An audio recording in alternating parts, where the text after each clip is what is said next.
Hello po mga kababayan, kamusta po kayo? Sana po nasa maayos po kayong kalagayan. Si Kamanong po nagbabalik po muli at tayo po magsama-sama magkomentuhan dito po sa Tambayan mga kabayan. Mag-umpisa na po tayo. Komentuhan po natin. Ito pong si Senator Mick Zubiri ay bigla pong nag-apologize po siya sa pamilya po ng tinaguriang Inday Badiday ng showbiz. Ito po'y namayapa na. Pero kinundi na po siya ng pamilya ni Inday Badiday at bigla po siyang nag-apology dahil ginamit niya po ang Inday Badiday sa kanya po yatang katarantaduhan di umano sa Senado. Ito po mga kababayan, pakinggan po natin at panoorin yung sinasabi po paghingi ni Zubiri sa pamilya ni Inday Badiday. Pakinggan po natin ito. Ay sa Senate President. Zubiri, nag-public apology matapos punahin ng apo ni Inday Badiday ang kanyang pahayag. Humingi ng paumanhin si Senator Juan Miguel Zubiri sa pamilya ng yumaong entertainment icon na si Inday Badiday matapos gamitin ang pangalan nito sa kanyang pahayag sa Senado. Umani ng reaksyon online si Senator Mig Zubiri matapos niyang ihahintulad sa isang circus ang naging eksena sa Senado gamit ang pangalan ng veteranang showbiz host na si Inday Badiday. Agad naman itong pinuna ng TV host at apo ni Inday Badiday na si Icy Mendoza sa kanyang social media post. Ayon kay Mendoza, hindi umano tama na gamitin ang pangalan at alaala ng kanyang lola sa political commentaries at mga anolihiya sa gitna ng usapin sa Senado. Kasunod nito, naglabas ng public apology si Senator Zubiri sa kanyang social media accounts at humingi ng paumanhin sa pamilya ng yumaong entertainment icon. Inamin din ng senador na nagkulang siya sa naging pahayag at nilinaw na wala siyang intensyong makasakit o makabastos sa pamilya ni Inday Badiday. Para sa mga karagdagang balita, Yan po mga kababayan. Kung hindi pa siya pinuna, hindi pa siya hingi ng apology mga kababayan. Ibang klase ka kasi. Masyado kasing marami kang tinatago di umano at pinagtatakpan. Kaya kung ano-ano na lang lumalabas sa bibig mo, di umano. Ito pa po mga kababayan. Tingnan po natin ito at pakinggan at panoorin. Grabe ang Inday Badiday na ba tayo dito sa Senado? Kaya nga sinasabi, worser. Inday Badiday na ba tayo dito sa Senado? Kaya nga sinasabi, worser. Po mga kababayan. Inday Badiday na ba tayo dito sa Senado? Inday Badiday na daw ba tayo? Worser. No, yan po mga kababayan. Para kasi kayo hindi mga senador. Maitim kasi plano ninyo. Senador kayo eh.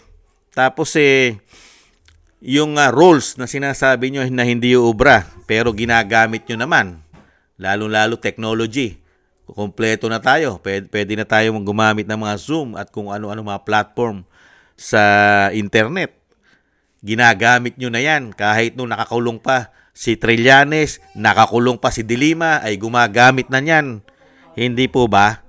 Pero pagdating po ngayon, sa panahon po ng bagong liderato sa pangunguna po ni Senate President Alan Cayetano, ayaw po nilang ipagamit. Dahil po malilintikan yata sila. Dahil mismo itong si Zubiri na ginamit pa ang pangalan ni Inday Badiday at nag-walkout sila, mukha yatang may pinagtatakpan at may pinagtataguan na hindi mabunyag.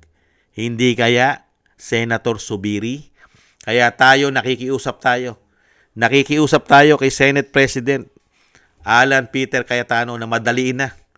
Madaliin nyo na po ang pag-iimbestiga ng korupsyon, lalo-lalo sa flood control scandal. Isang damukal trilyon, daan-daang bilyon at napakaraming involved na mga politiko, senador, mga congressman at syempre po sa DPWH. At mga contractors na napakarami. Hindi po ba? Para po maging patas na po ang lahat, hindi lang po ang kinakasuhan ng ombudsman ay selective. Pinipili lang yata di umano. Kaya kailangan po ng patas na pag-iimbestiga sa Senado. Dahil mismo yung ICI ng Pangulo, mga kababayan, tinangay na po ng baha. Nalubog na po sa baha yung ICI. Wala na po tayong nabalitaan at hindi na po isinapubliko ang kanilang investigasyon ng ICI ng Pangulo. Nakita niyo po, cover up. Hindi kaya? Kaya dito po mga kababayan, kay Inday Badiday, na gumamit ng pangalan ni Inday Badiday na Subiri, sana po, Senator, Senate President, Cayetano, please lang po, buksan nyo na po ang Senate Blue Ribbon sa pangunguna po na inyong kapatid na si Senadora Pia Cayetano at nahandyan po sila Rodante Marcoleta. At papuntahin nyo na po ang mga testigo, ang napakaraming mga ebidensyang dala-dala, lalong-lalo na si Saldico, pwede pong gumamit ng Zoom yan para po matanong nyo si Saldico by Zoom. Ganon din po ang 18 Marines, pati ang mga Diskaya. Hindi po ba, Mig Subiri? Dahil kayo po ang may kontrol noong panahon ng 19 Congress. Isa ka rin sa naging Senate President bago si Chis Escudero. Hindi po ba mga kababayan? At lilipat po ba sa minority si Mig Subiri kung wala itong karga-karga, di umano? Independent siya. Hindi kaya, mga kababayan? Bakit lumipat sa minority? Ang sinamahan, yung sinasabi ng mga Marines na nag-deliver sila sa mga senador ng mali-maleta, yun ang kasama mo. Masyado yatang nangangamoy malansang isda. Senador Mig Subiri. Kaya mga kababayan, lalabas naman po yan. Lalabas po yan. Hindi lang po kay Inday Badiday lalabas ang kanyang kahihiyan. Lalabas din po ang kahihiyan niya sa tamang panahon. At wala naman pong lihim at baho na ito'y mananatiling nakatago. Aalingasaw ito't mabaho. At ang baho nila, lalo-lalo nang lalabas ito sa Senate Blue Ribbon Committee. Sa Blue Ribbon Committee, kung hindi mapapalitan ang majority 13. Hindi po ba mga kababayan? Hintayin po natin yan. Yan po ang panawagan natin. Please lang po, sana po, bago matapos ang buwan, sa susunod na buwan, nag-uumpisa na po sana ang hearing sa Blue Ribbon Committee nang malaman namin kung si Senator Subiri ay wala ba sa listahan ng Cabral at wala ba ito sa delivery ng mga Marines. At syempre po, wala ba ito na mga insertion, mga allocable, at nakakuha ng mga sinasabing kasama ito doon sa grupo, sa BICAM? Sa BICAM? Hindi kaya, mga kababayan, hindi kaya kasama sila sa budgeting na nakinabang ng malaki? Mga kababayan, yan po.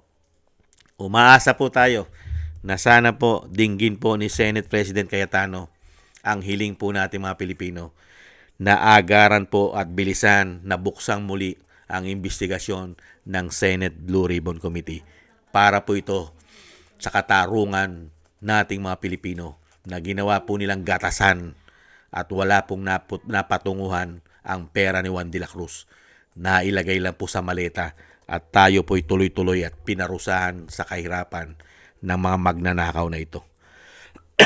Excuse me po. Muli po mga kababayan, maraming salamat po. Thank you po sa inyo sa mga gusto po natin tambayan mga kababayan sa YouTube at TikTok. At ganoon din po sa ating mga subscribers at patuloy nagsusubscribe. Sa mga nagko-comment, like, share, and subscribe. Mabuhay po kayo. Shoutout po sa inyo lahat. At shoutout din po sa mga nagbibigay po ng tulong at biyaya. Shoutout po kay Beichi Chiyoko, Kingston ng Hong Kong. Kingston from Hong Kong. Eric Hershaw from Canada. Jake Yahut from California, USA. Gina Ray from Berlin, Germany. Julieta Silona from Sydney, Australia. Baby Roman Ate Isa from Cagayan. Jem Aris from United Arab Emirates. Jovelyn Watanabe from Japan. Ako si Pilam, Ani Jo. Teodorico Erguisa Jr. Arpel Villacorta, Wills Bubbles. Rosalina, Michelle Yamaguchi from Japan, Norma Garcia, Mary Natividad, Blidden from Netherlands.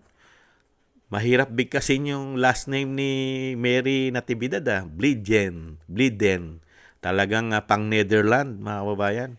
At kay Gay at Siena, Tatay Nick from Toronto, Canada, Nancy Lumampaw, Balance Vision TV, Jesus Valdepena, Rolando Guerrero, Mila Yi, Felipe Shapno from Texas, USA, Rolando Timbol from Alberta, Canada, Ma'am LB Sermani from North Miami, Florida, USA, Melchorita Espinosa from Orlando, Florida, USA, Arthur Estraniero from USA, Randy Crispino from Pasig, Mika Legaspi, and Tessie Mantilla from Kuwait, Frank Zamora from California, USA, Romulo Divina Gracia from Bacolod City. Thank you po sa inyo lahat, mga kabayan. Maraming salamat po. At ingat-ingat po kayo sa inyo pong mga paggawa. God bless po sa inyo lahat. At tis-tis lang po tayo, mga kabayan. At samahan po natin ang maraming dasal at panalangin nang tayo po'y maingatan sa pang-araw-araw po na ating buhay. Maraming salamat po. Bye-bye!